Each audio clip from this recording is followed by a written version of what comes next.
বেলায় নির্বিঘ্নে ঘুমাচ্ছেন, কিন্তু হঠাৎ করে ঘুম ভেঙে যাচ্ছে মাংসপেশিতে টান পড়ে।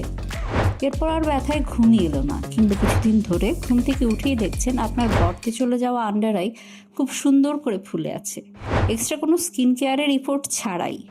খুশি হওয়ার কোনো কারণ নেই। কত জটিল রোগ যে মনের অজান্তেই আপনার শরীরে বাসা বাঁধছে সেটা কি জানেন?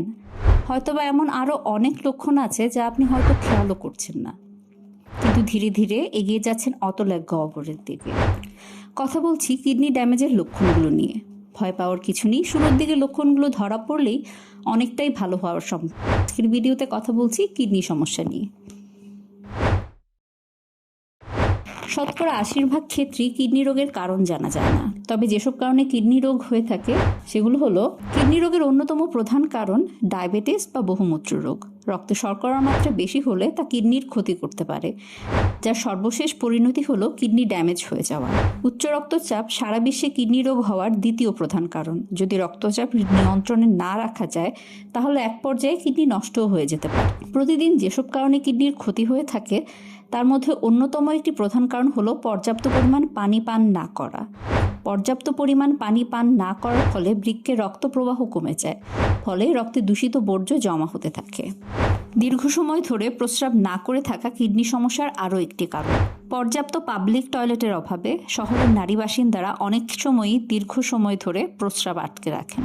মূত্রাশয় পূর্ণ করে রাখলে শরীরে নানা রকম সমস্যার সৃষ্টি হয়।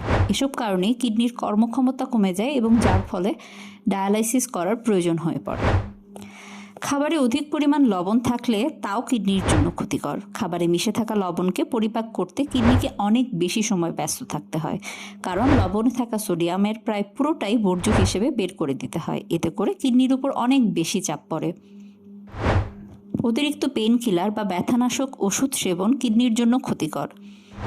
এইসব ওষুধের কিছু পার্শ্ব প্রতিক্রিয়া আছে যা কিডনি সহ অন্যান্য অঙ্গ প্রত্যঙ্গের জন্য ক্ষতিকর। ব্যথানাশকের উপর নির্ভরশীলতা কিডনির কর্মক্ষমতা হ্রাস করে। খুব বেশি পরিমাণে অ্যালকোহল পান কিডনির জন্য খুবই ক্ষতিকর। অ্যালকোহলে নানা ধরনের টক্সিন থাকে যা পরিশোধন করতে কিডনির উপর অনেক চাপ পড়ে, তাই কিডনিতে নানা ধরনের সমস্যা দেখা দেয়। ধূমপান স্বাস্থ্যের জন্য খুবই ক্ষতিকর। এটা শুধু কিডনিই নয়, অন্যান্য অঙ্গ প্রত্যঙ্গের জন্যও ভালো নয়। ধূমপানের জন্য কিডনির ক্ষতি সাধন হয়। রাতে নিয়মিত না ঘুমালেও কিডনি সহ শরীরের অন্যান্য অঙ্গ প্রত্যঙ্গ কাজে বাধাগ্রস্ত হয়। রাতে ঠিকমতো না ঘুমালে কিডনির কর্মক্ষমতা কমে যায়। কিডনি রোগের লক্ষণ। শুরুর দিকে কিডনি সমস্যার লক্ষণগুলো অতটা প্রকাশ পায় না। ধীরে ধীরে সময়ের সাথে সাথে লক্ষণগুলো আরও প্রকট হয়ে ওঠে। কিডনি রোগের কিছু লক্ষণ হলো ক্লান্তি, দুর্বলতা ও বমি বমি ভাব, মুখ, পা, শরীর ফুলে যাওয়া, চামড়া খসখসে হয়ে যাওয়া ও চুলকানি, ঘন ঘন মাংসপেশিতে টান পড়া, কোমরের দুই পাশে কিংবা তলপেটে ব্যথা হওয়া, তীব্র উচ্চ রক্তচাপ দেখা দেওয়া যা নিয়ন্ত্রণে আনা যায় না, প্রস্রাবের পরিমাণে পরিবর্তন আসা, ঘন ঘন প্রস্রাব হওয়া অথবা প্রস্রাবের পরিমাণ অনেক কমে যাওয়া, প্রস্রাবের রঙে পরিবর্তন আসা, প্রস্রাবের সাথে রক্ত যাওয়া এবং অতিরিক্ত ফেনা হওয়া, অনিদ্রা, কোনো কাজে মনোযোগ না পাওয়া ও আগ্রহ কমে যাওয়া। অনেক সময় শ্বাসকষ্টও হয়, কারণ কিডনি সমস্যার কারণে ফুসফুসে তরল জমা হয়, ফলে শ্বাসকষ্ট সৃষ্টি হয়। কিডনি রোগীর খাদ্য তালিকা। সাইট্রাস জাতীয় ফল যেমন লেবু, কমলা, তেঁতুল, আমলকি, মালটা কম খাওয়া উচিত, তবে আপেল, পেয়ারা, নাশপাতি, তরমুজ খাওয়া যাবে। পালং শাক, পুঁই শাক, লাল শাক, ধনেপাতা খাওয়া যাবে না। ডাঁটা শাক কিংবা কচু শাক খাওয়া যেতে পারে। সবজির মধ্যে করলা, চিচিঙ্গা, ঢেঁড়স, লাউ, বেগুন, মিষ্টি কুমড়া, শশা খাওয়া যাবে। অতিরিক্ত ইউরিক অ্যাসিড যুক্ত খাবার যেমন কলিজা, শিমের বিচি, সামুদ্রিক মাছ, শুটকি মাছ খাওয়া যাবে না। অতিরিক্ত লবণ জাতীয় খাবার খাওয়া পরিহার করতে হবে। প্রোটিনের মাত্রা কমিয়ে দিতে হবে। কিডনির কর্মক্ষমতা বুঝে প্রোটিন গ্রহণ করতে হবে। রেড মিট খাওয়া কমিয়ে দিতে হবে। কিডনি রোগ প্রতিরোধ। শুধুমাত্র নিয়ম মেনে চললে কিডনির সমস্যা থেকে বেশিরভাগ সময় দূরে থাকা যায়।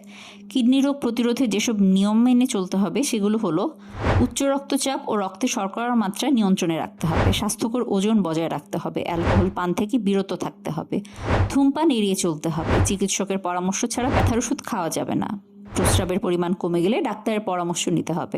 পরিশেষে বলবো, শুধুমাত্র ওষুধই কিন্তু কিডনি সমস্যার সমাধান নয়। নিয়ম মেনে চলাই কিডনি সমস্যাকে দূরে রাখতে পারে। তাই আগে থেকে সতর্ক থাকতে হবে, ডায়াবেটিস, রক্তচাপ নিয়ন্ত্রণে রাখতে হবে এবং পর্যাপ্ত পরিমাণ পানি পান করতে হবে।